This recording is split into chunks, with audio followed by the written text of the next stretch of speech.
अच्छा, एक बिजनेसमैन है, अगर वो लोन पे गाड़ी वगैरह लेना चाहता है, कुछ ऐसा कोई एसेट लेना चाहता है, तो उसको अपने नाम पे लेना चाहिए या कंपनी के नाम पे? देखिए आइडियली अगर उसका कॉर्पोरेट यूज है, मतलब कंपनी में भी यूज है, तो कंपनी के नाम पे लेना चाहिए उसको डेप्रिसिएशन का भी बेनिफिट मिलता है। ओके। तो कंपनी जो ब्याज का भी बेनिफिट मिलता है, डेप्रिसिएशन का भी मिलता है, जो वैल्यू है गाड़ी की वो भी डिडक्ट होती रहती है उनके प्रॉफिट से। ओके। अच्छा, कई बार ये देखा जाता है, लोग ये कहते हैं, ये कहावत भी आजकल है कि जो बिजनेस है ना, वो सरकार के पैसे से करो, अपना पैसा तो सेव करो। क्या ओके। कॉन्सेप्ट है? कोई कॉन्सेप्ट है इसके पीछे या बस सरकार ऐसे? के पैसे से करो मतलब जो बिजनेस करना है तो अपने घर का पैसा मत लगाओ, हाँ। लोन लो, बिजनेस स्टेब्लिश करो, सरकार का पैसा लौटाओ, अपना जो पैसा है उसको रख करके इन्वेस्ट करो। क्षमता है तो कर लो, बिल्कुल करो, किसने मना किया? तो उसको कंपाउंडिंग का लाभ मिल सकता है। बिल्कुल मिलेगा, बिल्कुल मिलेगा। अगर मेरा पैसा सीधा बैंक में भी पड़ा होगा तो भी मुझे कंपाउंडिंग का लाभ मिल जाएगा बेटर। अच्छा। वही तो मैं आपको कह रहा हूं कि अगर आप में वो क्षमता है कि आप उधार को, भाई जो घुड़सवार होता है, जो सीजन्ड घुड़सवार होता है, उसको घोड़ा चलाने में बहुत मजा आता है। उसको लगता है यार मैं कंट्रोल में हूं। आपको गाड़ी चलाने में कब मजा आता है? जब आप कंट्रोल में फील करते नहीं, ये तो उसके लिए ना जो लोन लेना जानता है पहले हाँ। से ही, लेकिन जो नया व्यक्ति है। देखिए नया, मैं आपको वापस बता रहा हूं, आप और मैं, समझो आप जिम जाते हो पिछले 2 साल से, हाँ। और आप बोले संजय जी यार आप बड़े मोटे से हो गए, चलो मेरे साथ जिम चलो यार। और मैं वहां आपके साथ गया, हम दोनों ने चेंज किया और बैठे, और मैं देखा जी सर्वेश भाई गए और सबसे पहला डंबल उन्होंने उठाया 50 किलो। मला यार सर्वेश भाई 50 किलो उठा रहे, हम भी उठाएंगे यार। हमने उठाया 50 किलो, वो डंबल ही नीचे हाथ से गिर गया। क्यों? क्योंकि आपने क्षमता बनाई है, हाँ। मैंने नहीं बनाई है। तो ओके। मुझे क्या करना चाहिए? मुझे 5 किलो का डंबल उठाना चाहिए हाँ। कि चलो क्षमता बनाना चालू करते हैं, धीरे धीरे धीरे धीरे। भाई जल्दी में कुछ नहीं होता। हाँ। वो एक ट्रक के पीछे मैंने बड़ी सुंदर कहावत पढ़ी थी, हाँ। धीरे धीरे चलोगे तो बार बार मिलेंगे, धीरे धीरे चलोगे तो बार बार मिलेंगे, ज्यादा जल्दी करोगे तो हरिद्वार मिलेंगे। बात तो सही है। ये भले ही स्लोगन था, लेकिन बात तो बिल्कुल फैक्ट है। आप कहीं कोई भी काम जीवन में अगर जल्दी जल्दी करने का प्रयत्न करोगे, बहुत सारे स्टार्टअप्स हैं हाँ। जिन्होंने जल्दी की प्रयत्न की, हाँ। ठीक है, जिनको जल्दी थी वो चले गए। हाँ, ये लाइन एक बार ना मैं केदारनाथ से आ रहा था डिजास्टर के बाद, मेरा जो ड्राइवर था, तब मैं न्यूज चैनल में हुआ करता था, बड़ी तेजी से आया। हाँ। पहाड़ी ड्राइवर गाड़ी के आगे लगा दिया। उसने अपना शीशा डाउन किया और बोला क्या हुआ? बोला जल्दी है। तो उसने बोला कि जिसको जल्दी थी वो चले गए और गाड़ी काट के निकल गया। मेरा ड्राइवर पूछा सर इसका क्या मतलब था? मैंने कहा भैया, उसने बोला कि भगवान के पास चले गए जिनको जल्दी थी, इसलिए जल्दी ना करो, आराम से चलो। आराम से चलो। तो लोन, अच्छा आपको पता नहीं है कि जैसे जैसे जैसे आप लोन लेना सीखोगे, पहला लोन चुकाओगे, बैंक आपसे प्रेम करने लगेगा। अच्छा। कि यार वाह यार ये व्यक्ति बड़ा अच्छा है, इसने 2 साल का लोन लिया था, टाइमली ब्याज दिया और मेरे को आके मेरा लोन चुका दिया, भाई इसको फिर से लोन दो। अच्छा, उनका भी टारगेट होता होगा ना? उनके तो टारगेट है। आज अगर देखो क्या होता है, घी में घी डलता है। हाँ। कहते हैं ना, वो बारवाड़ी में कहावत है, हाँ, घी हाँ। में घी डलता है। तो घी में घी डलता है मतलब क्या है कि जो पहले से ही अच्छा होगा उसी को लोन सस्ता मिलेगा। आज अंबानीज के यहाँ, अडानीज के यहाँ लोग लाइन लगा के बैंक खड़े होते हैं हाँ। कि भाई ले लो ले लो ले लो ले लो, क्योंकि उनको पता है यार हमारा पैसा लेके ये डुबाएंगे नहीं, हाँ। ये हमें वापस कर देंगे। उनको भी तो डर है ना बेचारों को, बिल्कुल बिल्कुल, उन्होंने पब्लिक पैसे से डील कर रहे हैं। बात तो सही है। तो एंड ऑफ द डे आपको ये देखना है कि धीरे धीरे अपनी क्षमता बढ़ाओ। 5-7 साल लोन से काम करना सीखो, अपनी कंपनी को स्लोली ग्रो करो। मैं बता रहा हूं 5-7 साल जो लोन से ठीक तरीके से काम करना सीख गया, कंपनी को बना लिया, सिस्टम्स को साथ साथ खड़ा कर दिया, वो उसके बाद उसकी जो कंपाउंडिंग लगेगी, उसका दिन दुगनी रात चौगनी ग्रोथ होगी उसी उधार से।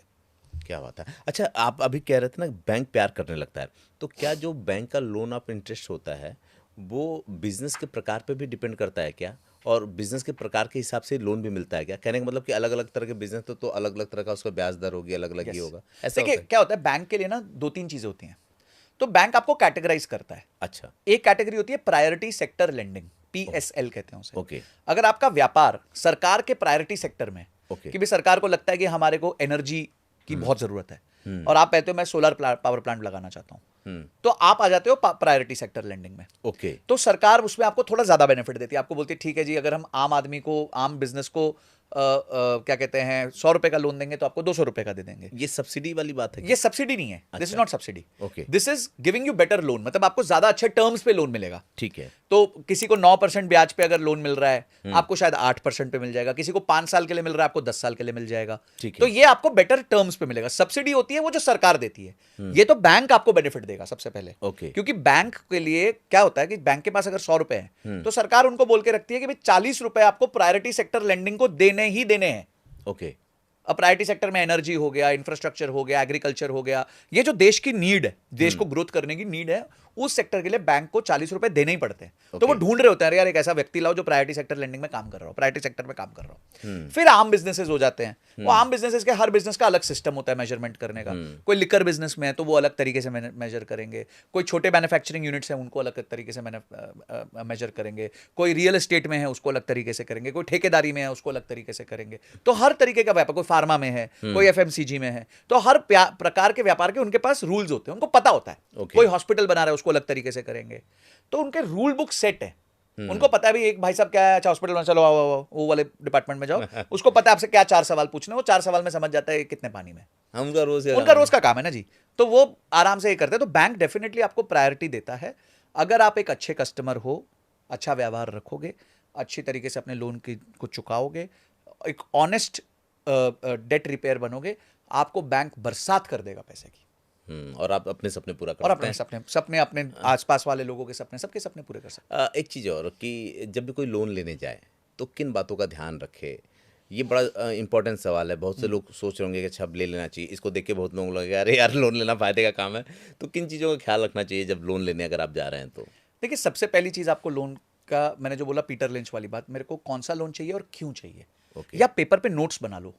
अपने जो माइंड में पॉइंट्स है उसको लिख लो कि मैं लोन ले रहा हूं, बिजनेस लोन ले रहा हूं, और मैं इस पर्पस के लिए ले रहा हूं कि या मुझे ग्रोथ करनी है या मुझे वर्किंग कैपिटल चाहिए। क्या पर्पस क्या है लोन लेने का, वो बहुत क्लियर होना चाहिए। बैंक भी पूछेगा। तो जितना क्लैरिटी से आप बैंक से बात करोगे ना, उतना आपको बैंक ज्यादा कॉन्फिडेंटली लोन दे पाएगा।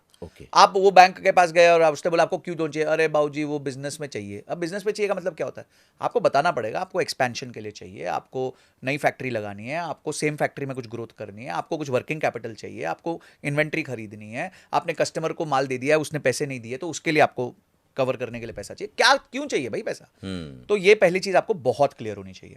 सेकंड चीज, आपको ये पता होना चाहिए आपको कौन सा फॉर्म ऑफ लोन चाहिए। जैसे एक लोन होता है टर्म लोन। टर्म लोन का होता है जिसकी अवधि होती है 3 साल, 4 साल, 5 साल। उसमें शुरू में आपको ब्याज देना होता है, फिर धीरे धीरे आपको पैसे वापस करने पड़ते हैं। ठीक है। दूसरा लोन होता है ओडी। ओडी में आपको ब्याज ब्याज ब्याज देना पड़ता है, वो साल में एक बार रिन्यू होता है। ठीक है। ठीक है, तो ओडी आपका एक होता है। आप क्या सीजीटी एमएससी के लिए जा रहे हो, जो गवर्नमेंट की स्कीम्स चल रही हैं, तो उसके देखो, आप गवर्नमेंट की स्कीम्स देख लो कि हो सकता है आपके प्रकार के बिजनेस को गवर्नमेंट की कोई स्कीम लगती हो, तो वो स्कीम आप, गवर्नमेंट की स्कीम सारी वेबसाइट्स पे अवेलेबल है, आराम से जा सकते हो। नहीं तो कोई ना कोई एमएसएमई कंसल्टेंट्स होते हैं, उनसे भी आप बात कर सकते हो, वो आपको बता देंगे आपके लिए कौन सी राइट स्कीम होगी।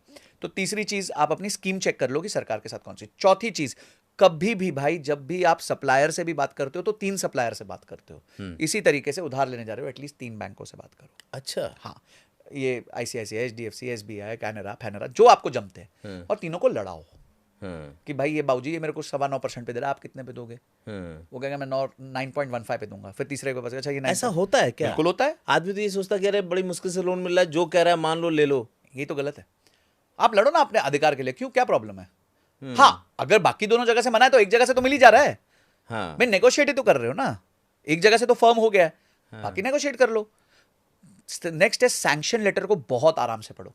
जो सैंक्शन लेटर आता है कि भाई आपको किस टर्म्स पे लोन मिलने वाला है, आपको कैसे रीपे करना, उसको समझो अच्छे से। कोई नहीं पढ़ता, जिंदगी में किसी ने नहीं पढ़ा, फर्क नहीं पड़ता उनको। बिजनेसमैन तो पढ़ता, बड़े बिजनेसमैन तो उसको चीर फाड़ करते हैं, एक एक क्लॉज पे 2-2 दिन लड़ाई होती है। अच्छा। हाँ, कि ये कैसे लिख दिया आपने, ये क्यों लिखा, ऐसे नहीं एक्सेप्ट करेंगे, ये बेस रेट से क्यों लिंक कर दिया, इसमें कोलैटरल ऐसा क्यों कर दिया, इसमें पारी पासू कवर क्यों नहीं किया, ऐसे टर्म्स पे लड़ते होंगे ना। हाँ? कोर्ट में इसी पे लड़ते होंगे। कोर्ट में नहीं, मतलब बिफोर सैंक्शन। अगर लोन डिफॉल्ट हो गया भाई वही तो डॉक्यूमेंट है।